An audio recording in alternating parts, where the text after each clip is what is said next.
Okay, because I'm walking among them and showing confidence, it's possible they'll do it. But imagine if I said the same thing like this, you know. Good morning, Year 8. I'm your new science teacher, and I'd like you to take out your notes, please, and look at the expectations. Now, by the way, you can guess, you know, a kid at the back is going, yeah! Yeah, well, we'll dismember this guy by May, you know. They've got it figured already. And I said I was their teacher. I called upon my legitimate power, articulated it, and you might say, so what? So there are powers that we may not be able to utilise depending on how we project, what we do in a classroom, what the interactions look like. But there are only 5 powers, so that's one gone, you're in trouble. So there is legitimate power, it's one of your powers, all right? Next.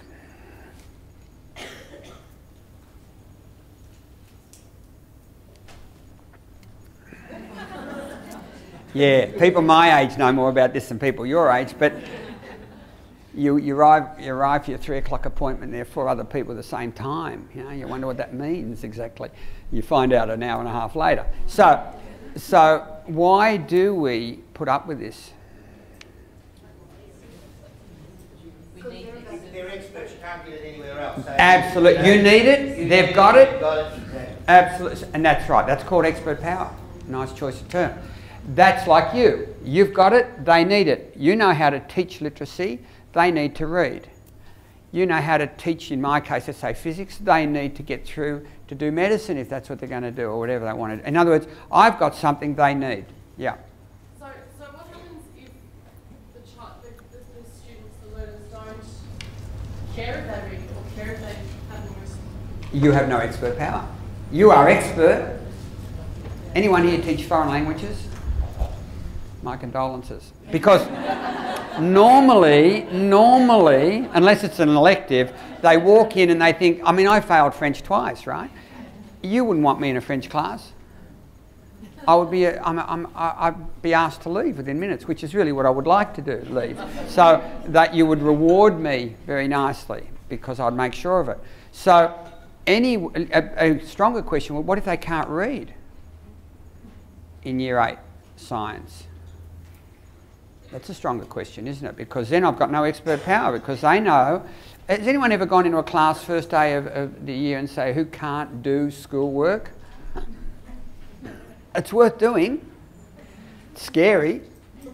I've done it in science and maths. You know, who can't do science? And you see 40% of the hands go in there and you think, well, there's a great start, you know? So unless you could convince them that they could, under different circumstances, that they have the potential, then they've got nothing to gain from you. They know you know science. They're just never going to learn it.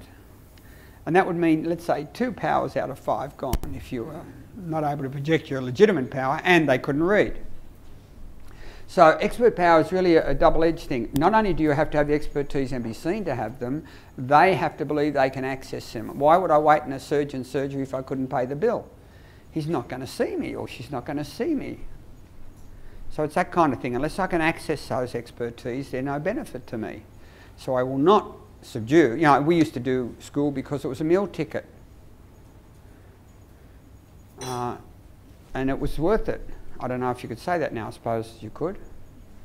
Certainly enough kids in my interviews say if I stay at school, I will get a good job and earn lots of money and have a good life. That's what they tell me. I've interviewed kids as to why they behave well and sort of cooperate. Yeah. We were just quietly saying that, in actual fact, with this, the parents often cut off the needs because teaching is probably one of the most common professions where parents think they know more than we do. Yeah. And I think that's teachers haven't sold. I'd say in the last 25 years, pedagogy has become much more understood in terms of deep shallow learning, in terms of ways of learning, learning theories, metacognition, constructivist education. All this stuff has come about in the last, say, 25, 30 years. And it's still not playing it out, by the way, in classrooms as it should be, but we know stuff they don't know. And they don't know that. And that's our problem. We've got to do a much better job of letting them know what we know, in my opinion. And so even when I run activities like this with a group at uni and I say, you know, who should have the right to decide curriculum or management or so on, teachers devalue their own expertise. Because we have lots more expertise than a teacher might have been able to say 50 years ago compared to parents. I don't know, I wasn't there, but I certainly know now, we know much more about learning than they do. We know what leads to long-term retention, understanding, ability to transfer, all that sort of stuff. They don't know this sort of stuff, which is why they don't educate the children in many ways as they should in the home. You know, there are ways they can do things and they don't do them. And so whatever they teach their kids can get lost by the time they're 13. So that's the second of the powers. Third,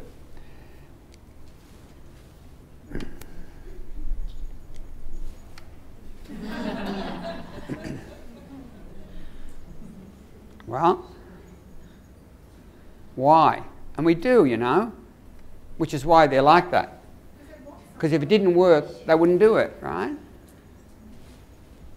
Because you're after a rental property or something twice, so you persuaded you want to be viewed. You do what they want, though. You know, they will get you to make a decision that's in their interest, ultimately, by being smooth and charming, and use your name a lot.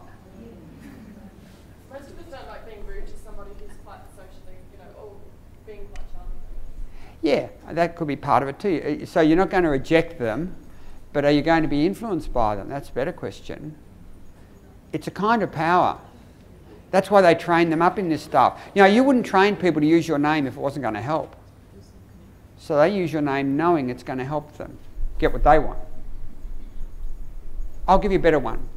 Your best friend says to you, you've been going with this guy for 8 years. He's never going to commit. Dump him and move on. Get on with your life. I hope that's not true. And you might just do it. Why would you do it? Why? You trust them. They know you. They want what's best for you. They're your friend. That's a kind of power. We do that with kids all the time. When I said to you, look, I need you to put that down, or do me a favour and put it down, that's exactly the power I'm using. Do me a favour. Come on, do you have to do that? Watch this. Excuse me, do you have to do that? Excuse me, do you have to do that? I can use that power anytime I like. That's a kind of power. It's called referent power, relationship power, or referent. We refer it to people and we allow them the power over us because they're we trust them. They know us. Okay, next one.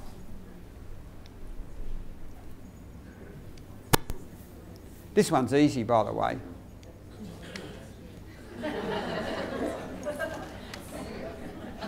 What do you reckon?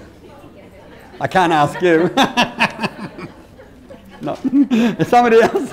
Can't ask him. Come on, somebody tell me the answer. Fear, absolutely. They're scary, these big guys, and they're built. No. I could join you, by the way. They're scary. So you're worried they're going to punish you. It's a coercive power. Power of punishment. We say this, we could say, that's it, I've had it with you, get out. That's coercive power. Or I could say, look, you've got a choice. Would you rather sit there and be quiet, or would you rather sit over there? It's still coercive power, just done differently. But it's coercive. It's you have a choice. You either cooperate or things happen to you that you don't wish to happen. And that's a punishment power.